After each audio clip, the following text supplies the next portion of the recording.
मैं प्रांशी राठौर और आप देख रहे हैं नेक्स्ट 9 न्यूज। एक बार फिर से स्वागत है हमारे स्पेशल प्रोग्राम सियासी सच में, जिसमें आज हम चर्चा करेंगे मध्य प्रदेश की सियासत के बारे में। मध्य प्रदेश में इस साल के अंत में विधानसभा चुनाव होने जा रहे हैं और इन विधानसभा चुनाव से पहले जिस तरह से सियासी सरगर्मियां तेज हुई हैं, इन सियासी सरगर्मियों के बीच मुश्किलें बढ़ चुकी हैं केंद्रीय मंत्री ज्योतिरादित्य सिंधिया की। ऐसा हम इस वजह से कह रहे हैं क्योंकि सिंधिया का साथ छोड़ते हुए नजर आ रहे हैं उनके कई समर्थक। घर वापसी उनकी देखने को मिल रही है।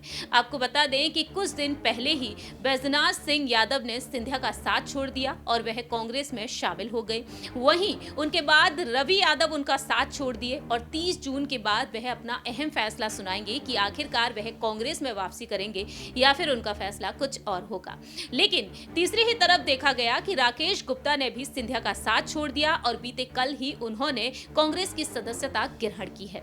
ऐसे में कांग्रेस से वरिष्ठ नेता प्रदेश अध्यक्ष कमलनाथ और पूर्व मुख्यमंत्री दिग्विजय सिंह डंके की चोट पर कई बड़े ऐलान कर रहे हैं। सिंधिया यहां पर बड़ी चुनौती इस वजह से बने हुए हैं क्योंकि 3 साल पहले ज्योतिरादित्य सिंधिया ने कांग्रेस से इस्तीफा दिया और अपने 22 विधायकों के साथ वह बीजेपी में शामिल हो गए, जिन्हें टिकट का लालच तक दिया गया। लेकिन अब देखा जाए तो सिंधिया समर्थक बीजेपी की पोल खोलते हुए नजर आ रहे हैं कि बीजेपी में भ्रष्टाचार बहुत है, भ्रष्टाचार को बढ़ावा दिया जा रहा है और दूसरी ही तरफ उन्हें वो मान सम्मान नहीं मिल रहा है जो पार्टी में मिलना चाहिए। सिंधिया के समर्थकों का कहना ये तक रहा है कि वह टिकट चाहते थे लेकिन कहीं ना कहीं उन्हें टिकट भी नहीं मिल रहा है, तो टिकट की चाह में अब वह कांग्रेस खेमे में वापसी करते हुए दिखाई दे रहे हैं। लेकिन दूसरी ही तरफ दिग्विजय सिंह साफ कर चुके हैं पहले ही कि आखिरकार किस तरह से यहाँ पर उम्मीदवार टिकट बंटवारे को लेकर यहाँ पर अपनी आस लगाए हुए बैठे हैं। दिग्विजय सिंह ने क्या कुछ कहा, सुनिए जरा।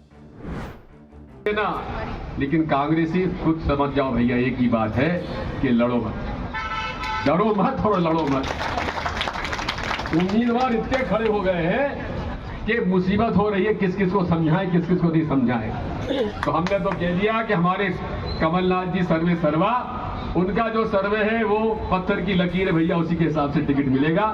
किसी और के पास जाने की जरूरत नहीं, हमारे कोई बस का काम नहीं है, सर्वे से ही सारा काम होगा। इसलिए एकजुट हो जाओ, लड़ो, डरो मत और भाजपा की सरकार मिटाओ, ये मेरी आपसे प्रार्थना है। और जितने ये भ्रष्ट मंत्री, संतरी, मुख्यमंत्री, अधिकारी, दलाल, इनकी एक एक की जांच करा के इनको जहां भेजना चाहिए वो आप सब जानते हैं, वहां इनको भेजा जाएगा। आपने सुना कि किस तरीके से दिग्विजय सिंह यहां पर टिकट बंटवारे को लेकर अपनी बात रखते हुए नजर आए। कमलनाथ ही सर्वे सर्वा हैं और अब देखा जाए तो इन विधायकों को टिकट मिलेगा या फिर नहीं, सिंधिया समर्थकों को टिकट मिलेगा या नहीं, कांग्रेस में ये वक्त के साथ साथ ही पता चलेगा। लेकिन मध्य प्रदेश में देखा जाए तो मुख्यमंत्री शिवराज सिंह चौहान और ज्योतिरादित्य सिंधिया के बीच एक तगड़ी भिड़ंत भी देखने को मिल रही है। अंदरूनी कलह कहीं ना कहीं बीजेपी खेमे में दिखाई दे रही है क्योंकि दावे तो ये तक किए जाते हैं कि सिंधिया और सिंधिया के समर्थकों को आज भी बीजेपी के तमाम वरिष्ठ नेता स्वीकार नहीं कर पाए हैं। ऐसे में आपको बता दें कि सिंधिया जो एक ऐसा नाम बताए जाते हैं जो जिस खेमे में जाते हैं उस खेमे को जीत मिल जाती है। 2018 में कांग्रेस ने सिंधिया की अगुवाई में चुनाव लड़े, जीत हासिल हुई, लेकिन ज्योतिरादित्य सिंधिया को मुख्यमंत्री नहीं बनाया गया बल्कि कमलनाथ को बनाया गया। और 2020 में सिंधिया ने इस्तीफा दे दिया कांग्रेस खेमे से। एक आजाद पंछी की तरह उड़ना चाहते थे, फैसले लेना चाहते थे अपने दम पर, और बीजेपी में जब से वह आए हैं वह लगातार अहम फैसले सुनाते हुए देखे जा रहे हैं। उनका कद लगातार बढ़ता ही जा रहा है। आज वह मोदी कैबिनेट का हिस्सा है। लेकिन अब देखा जाए तो सिंधिया के हाल यहां पर काफी खराब नजर आ रहे हैं क्योंकि ज्योतिरादित्य सिंधिया ग्वालियर चंबल संभाग में एक्टिव तो किए गए हैं, लेकिन ग्वालियर चंबल संभाग में बीजेपी नेताओं का कहना रहा कि सिंधिया के करीबियों को मौका मिल रहा है, ना कि बीजेपी के उन नेताओं को। ऐसे में देखा जाए तो सिंधिया यहां पर काफी सोच विचार करते हुए आगे बढ़ेंगे। जी हां, जानकारी दे दें कि कांग्रेस के बड़े नेता और पूर्व मंत्री जयवर्धन सिंह ने हाल ही में दावा किया कि बीजेपी में ज्योतिरादित्य सिंधिया की भूमिका संदिग्ध है। केवल इतना ही नहीं, जयवर्धन सिंह ने यह तक कह दिया कि उनके समर्थकों को इस बार भी टिकट मिलना मुश्किल है। बीजेपी के जो हालात और खासतौर पर ज्योतिरादित्य सिंधिया इन दिनों जिस तरह से खामोश हैं, कांग्रेस का दावा सही नजर आ रहा है कि ना सिंधिया ना उनके समर्थक समर्थक चुनाव में उतने सक्रिय नजर आते हैं जितना उन्हें होना चाहिए। तो अब देखा जाए यहाँ पर इस सियासी सन्नाटे की वजह क्या है। 2023 की बिसात पर सिंधिया बीजेपी के तुरुप की चाल भी हो सकते हैं या फिर नहीं। 2018 में सिंधिया जिस तरह से नजर आए थे विधानसभा चुनाव में, और आज देखा जाए तो सिंधिया के साथ तल्खी देखने को मिल रही है बीजेपी नेताओं की।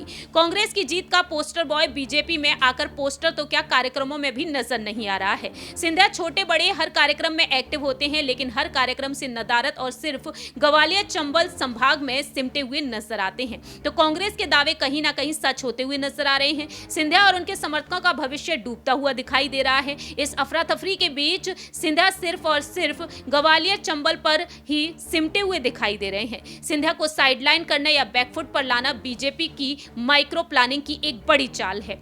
दूसरी ही तरफ सिंधिया काफी खामोश हैं क्योंकि उनका साथ छोड़ रहे हैं उनके नेता। सिंधिया की ये खामोशी कांग्रेस को मौका दे रही है। समर्थकों में भगदड़ मच चुकी है। शिवपुरी के एक सिंधिया निष्ठ भाजपा जिला उपाध्यक्ष राकेश गुप्ता ने बीजेपी से नाता तोड़कर अब कांग्रेस का हाथ थाम लिया है और उनका साफ तौर पर कहना रहा है कि बीजेपी में भ्रष्टाचार है। ऐसे में देखा जाए तो राकेश गुप्ता को लेकर यही कहा जा रहा है कि शिवपुरी विधानसभा से उन्हें टिकट दिया जा सकता है और बैजनाथ सिंह यादव को टिकट दिया जा सकता है कोलारा से, क्योंकि उन्होंने मांग की थी टिकट की, लेकिन सिंधिया ने उन्हें टिकट नहीं दिया। लेकिन 2020 में जब वह बीजेपी में आए थे उस वक्त सिंधिया ने कहा था सभी को टिकट मिलेगा, और अब देखा जाए तो यहाँ पर सिंधिया के समर्थकों का पद भी मुश्किलों में पड़ा हुआ है। जानकारी दे दें कि मोदी कैबिनेट का हिस्सा है सिंधिया, लेकिन दूसरी ही तरफ ये भी देखा जा रहा है कि शिवराज सिंह चौहान की कैबिनेट का जो हिस्सा है समर्थक, उन समर्थकों के टिकट भी दांव पर लगे हुए हैं, क्योंकि उम्र के आधार पर फैसला लिया जाएगा। उन्हें साइडलाइन किया जा सकता है अगर यहां पर प्रभावी क्षेत्रों में उनकी पकड़ मजबूत नहीं हुई। तो ऐसे में शिवराज सिंह चौहान साफ कर चुके हैं कि उन्हें टिकट नहीं मिल पाएगा। ऐसे में यहाँ पर सिंधिया समर्थकों को लेकर प्रदेश के कार्यकर्ताओं में गहरी राजनीति देखने को मिल रही है। यहाँ पर सिंधिया पर आरोप प्रत्यारोप का सिलसिला भी जारी है, और अब यहाँ पर समर्थकों को टिकट नहीं मिलता तो सिंधिया की हार भी मानी जा सकती है। जी हाँ, बीजेपी में बड़ी हार उनकी मानी जाएगी और उसके बाद ये तय मान लिया जाएगा कि महाराज का दमखम अब पहले जैसा नहीं रहा है, क्योंकि टिकट वितरण पर भी अब यहाँ पर दांव लगता हुआ नजर आ रहा है। नगरीय निकाय चुनाव में टिकट वितरण में उनका दबदबा कम नजर आया, और वहीं नरेंद्र सिंह तोमर के फैसलों पर मुहर लग गई। अब विधानसभा में उनकी कितनी चलेगी, फैसले बीजेपी में उनका रसूख कायम करेंगे, तब तक उनकी भूमिका पर सस्पेंस बरकरार ही रहेगा।